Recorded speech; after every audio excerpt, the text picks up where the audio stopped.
Hi everybody, it's me and I am here to do the promised video on task boxes.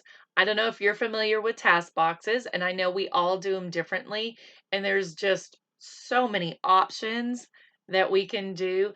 I wanted to share with you one of the ways that I have done many task boxes in my career as a paraprofessional and plan to continue to do on or in my career as a teacher when the time comes.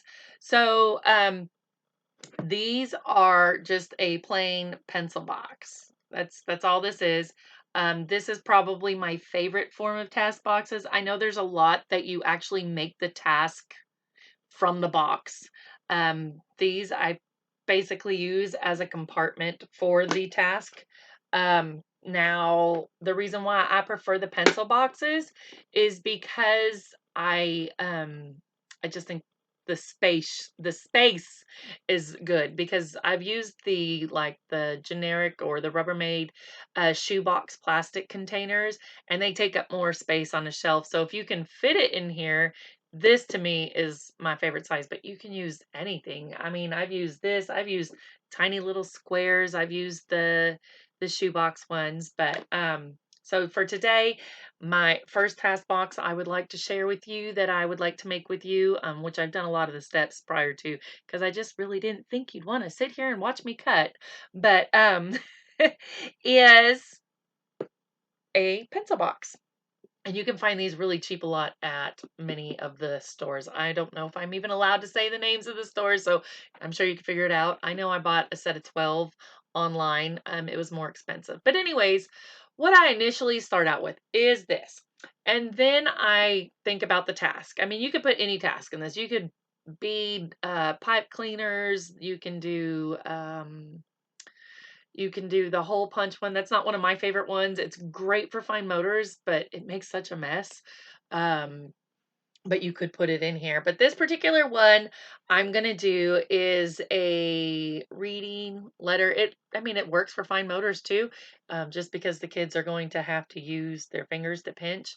But this is a reading beginning letter um, task box. And so what I like to do is I like to usually put what center it is on the box. So I would put, R for reading, and then beginning letter recognition on here or whatever, either on this side or on this side. I probably would put it on this side. I just hadn't shown this side because I hadn't explained these yet. But so you would see probably an R somewhere on here and beginning letter recognition. I like to keep a notebook full of my different task boxes. So I know what center certain task boxes are in and what they're for and what they're doing and what their outside indicator is or idea is. So this one here, I took some stickers and I laminated them. And so I have the red happy face box. And why I do this is because I like to use a folder as my transition marker. I obviously need to probably do a video on that. But so each page in my folder, I use the folder dividers, would have like a picture of what the center is. So whatever would be in reading. So I'd probably have a book there. And so one of these stickers, so I have one, would be in the actual folder. So the child, or excuse me, the student would know this is the task box that I have to work on in the reading center. And so they would pull it out of their folder and they would go match it with this one, and then they would pull the box out. Um, so for this particular one, what I did is, honestly, I'm still a para. So my teacher, my lead teacher in my classroom had a worksheet with beginning letter recognition where the students cut out and they matched the picture with the letter. I'm not a great color, so I actually asked my husband to color the worksheet for me because, like I said, I'm not a great color. So for like this instance, it was a full worksheet, but I've already laminated it and cut it out because I didn't figure you wanted to watch all that. But so like this is the letter D. It's a gopher. We found this on Groundhog Day. So as you can see, this is that, and of course Duck. Duck is what goes with it. So I use a lot of Velcro. I'm gonna say I prefer the white Velcro over black, but I will use either. This is one of the ones that comes in a long roll and a strip, and you've got the hard portion and the soft portion, and I usually just close them together and make a big long strip so I can just, cut my way out. So I've cut a square for it. Um, Everybody has their own preference. It seems like in my 7 years, the one that sticks with me is a rhyme that I'll be teaching my paras or that I teach new people who I've worked with. And it refers obviously to the Velcro because you have two pieces. You have a hard spot side and a soft side. And so what I have been taught over the years and what I've learned and what I'm accustomed to using is hard to card and smooth never moves. So what that means for this particular task box is that I'm going to put the smooth down here on the letter because it's not supposed to move. The smooth is not supposed to move. And then I'll take off that back adhesive to reveal the sticky portion of the hard. And I will take my duck card and I will put it to the hard. So, and that's what I did here even. This portion is the smooth. It's not supposed to move. And the portion on the back of my red smiley face is hard. Hard to card. Smooth never moves. So even if you put it on your wall, smooth never moves. And usually it's cards that the kids will take off and remove from their centers or whatever they're doing. So this particular task box was the letters through A through E. No, F. I'm sorry, F. So here's my letter A. And so I have to, you can do this with your students as a choice of 2, a choice of 3. You can lay them all out and they can work on it independently. Anyway, so I just dropped everything, sorry. A. My gopher has an A on it. And so as a student, I have to decide, is it A for apple? Is A for egg, which can be confusing, or is A for duck?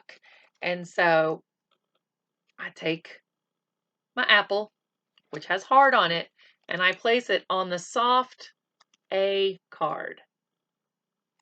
Now, like I said, you can do these for individual independent work, or you can do it as maybe, I'm sorry, I dropped something. I told you my videos are just going to be me, plain Jane. Sorry, I totally squirreled. They can be hard, they can be done independently, or you can work on IEPs. Perhaps the student has an IEP of recognizing beginning letters. So with a choice of 3 or a choice of 2, or maybe it doesn't even specify how many choices. It just depends, I guess, on that particular student. But like, so for the next one, let's say it is, the IEP is something along the lines of the student will recognize the beginning letter of words given 3 choices. So here's the letter C, and now I have 3 choices. We can give it to the student, essentially working in the center or at a table with a student is obviously the best way to do IEPs like this. So out of this choice of 3, the student has to decide which letter or which word starts with the letter C. And of course, we know that that is cat. So you would be able to mark that the student got at least 1 right out of however many tries. And so, or if it's independent work, you can even go, if it doesn't have with a choice of 3, you can go and work with another student, and you or a paraprofessional can go and check to see out of the whole box. So we had A, B, C, D, E, F, G. So that's 7 tries. No, G. 6 tries. How many did they get it right out of 6 tries? And that gives you your data. And what you do is, you just store it all here in this box.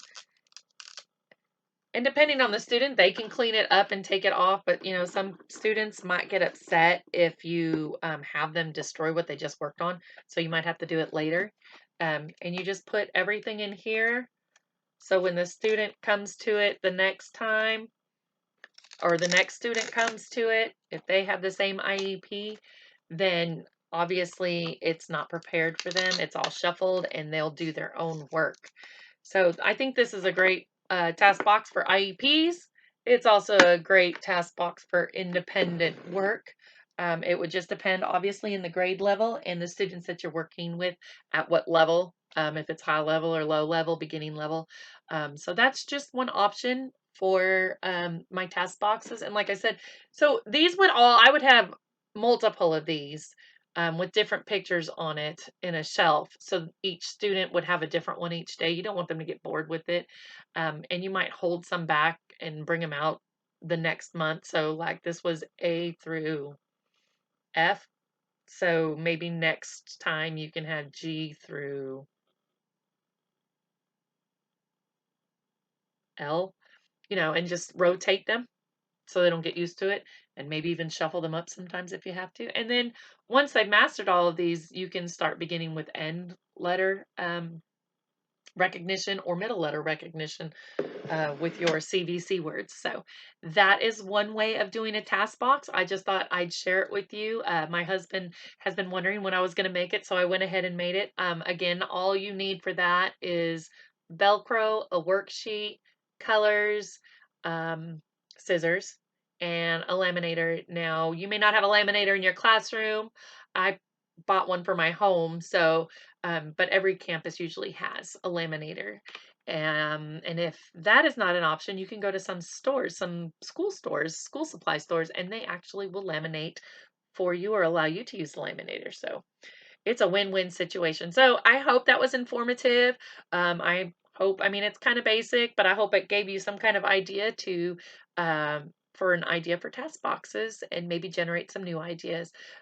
Be sure to share some of your ideas with me, and I would love to hear about what you're doing in your classroom. So, thanks again for listening to me and joining me on this journey. Have a great day.